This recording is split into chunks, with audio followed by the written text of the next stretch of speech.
Because they were don't discuss about the State of the Nation address. We did not have a lot of information about it. It was very new at the time, and also NPP finally, Dahanenj Kebba Madi, and of course Lamin Jata also, who used to be the West Coast chairman, and also another two people, Lamin Ture and another one guy, So what is your reaction to this? Okay, again, like the SoNA, do much comment because lima wahon fala tolo bente. Man, I feel that I had said ne President Bisayum Gene wah because voice dafa come with power, and that position is not a small position. So wahe there should be calm. Dafa wara restore hope. Dafa wara restore dignity. Dafa wara restore confidence. I'm not looking you wara yik. Again, man, I feel that this is a ceremonial thing because it's in the Constitution. So you want to fulfill that part of the Constitution, even though there are so many things in the Constitution that you do not respect and do as it's supposed to be, but when it pleases you, you do. So this one, consistently, they come every year and say SoNA address. Ministries, and you know, you bring a beautiful statement, mom when you talk, read ko. And talk na because lack of verification of the information being that could make mom look like a weak leader in the moment. Because it's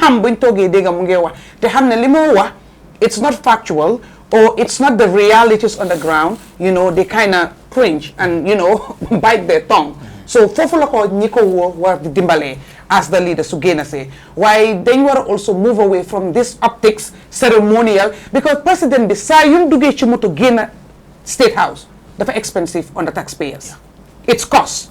The lolo gain gainer, then you are the measure. It has to be value adding, whether in the immediate term, the short term, or the long term. But it has to be value adding. Warna in the yokote, warna in the gym kanam, che askan bi. Otherwise, waruta gainer. Otherwise, waruta wasudeta fayaha. So lolo warning ko setat new jema defarad bobunon because muno nyoni kadi def the same thing over and over. Te change you dara bobu tamit amalut ñu njëriñ askan bi. So at the end of the day waxon na ko fa te duma repeat sama bopa parce que lima wax fanane leer na fofu nono dem na ñew na li SoNA bi warona def defuko. It has fallen short of what it is meant to be and what it is meant to do. Now we move on. NPP send Bruhahabi, UDP or whatever. Hamgaman, since the first time being sent that letter, man I said ne, I welcome the letter because every institution, even sa kirsa, so gise ne nit ñi ñu ngi am na ñoo doxale da nga wara follow ay sarta ñu ne am nañ constitution am nañ sen code of conduct ñu bindal letter buñ jokk rek because hype bi bari woon na ñi la tam biñ génnee di def ay interviews dañoo def lii doo mën a nekk si biir feena ba pare génna di def a propaganda for another agenda that is not in line from finger jogi loolu tam ku nekk waraloo ko nangu despite it's the NPP, you know what I mean? Because come here one fenentam doko nangu man fofu lay buga wahe. So gena na ñu binda letter bi which I said na it's welcome. Jox nañ leen opportunity, okay, explain or come and do this, ñu jox leen a timeline because you cannot just write an open letter. And gis na ne okay, ndax ñi la respondent na response why afterwards man toogaat naa fi ma ne bu leen just binda letter rek parce que feel ngeen ne naka lañ ko waxee yéen a nekk in control and bugg a tiitalaate or to intimidate. The letter has to be genuine and it has to serve a purpose and so ne dama def li mégal strong nga def ko because am na ñu bari ñu laa xool am na ñu bari ñuy roy ci yow am na ñu bari ñoo xam ne li nga fi nga nekk bugg nañ faa nekk te buñ fa nekkee dañ war a def li nga xam ne loolu nga doon def ci lu ne may li jaar yoon and I'm happy ne génnaat nañ ñu def that letter to say ne def doon a meeting def blah blah unanimous concession okay génne nañ ki I don't know what their constitution said. I just hope ne that letter expulsion from removal from the positions is in line with their constitution or the code of conduct or it's in line with law because buguma tamit because of ñu jaay leen doole génne leen te fekk jaarut ak loi. I hope ne it is suñ ko defee loolu laa so loolu I said kudos to them. It is in line with how an institution should, you know, govern or do things. The difference here is, you know, at the end of the day, what I also see, even though they have an interview, but when this final letter came, I haven't seen an interview for them to react, to give a reaction to that. Yeah. Possibly, Helena, I haven't seen it. as opposed to before that happened. ñu ngi doon def interview wax yi bari na ñu ngi def ay meeting so dafa mel ni ñëpp nee nañ tànkum teres ñu bàyyi bu dem.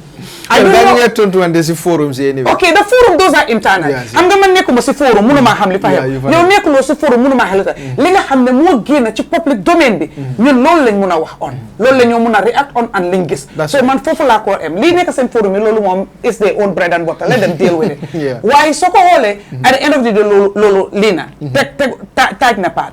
Now the comparison I did last week, which a lot of people, it really itched their skin, or got under their skin, was okay. If you look at the Barrow, the NPP, Barrow as the party and secretary leader, how this formality that everybody has, you know what I mean, and the UDP party leader and secretary general.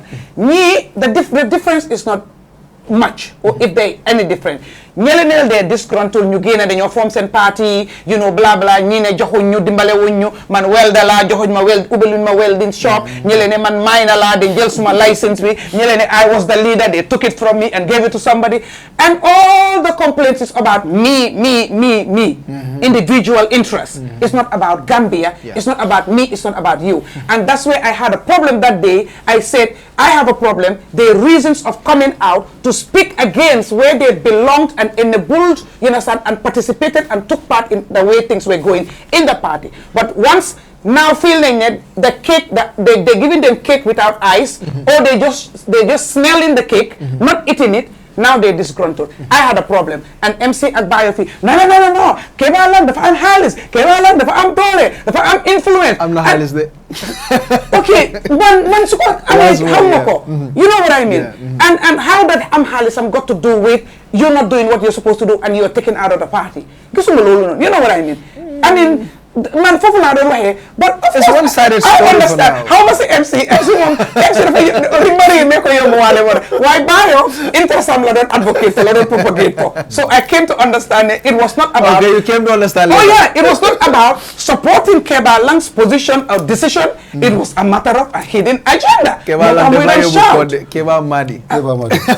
Kebba Lang is my brother. Kebba Madi. Exactly, Kebba Madi. You know what I mean? So, one way. Let's not only support things because it serves our interest, it serves our agenda, but not because it's not right or wrong. That's hypocritical. That's dishonesty. Now, the comparison I gave was, okay, now with the UDP brouhaha, right?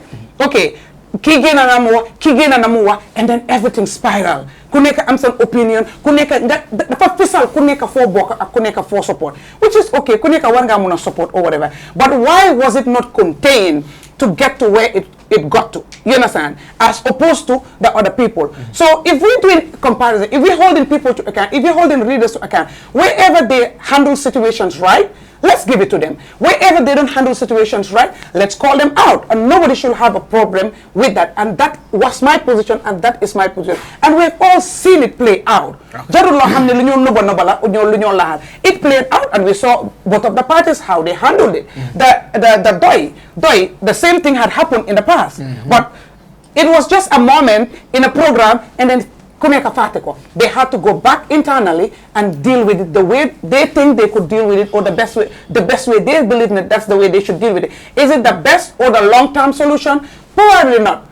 But we can do better. At the end of the day, I'm just a right to belong to associate, you understand? But we cannot condemn Bojang for one thing, and then we accept the same thing for Madi. That man for man, that is not right. It's the same issue. It has not changed, but our positions change because of it's the individuals or the personality. That you would fend do you some put. Thank you so much.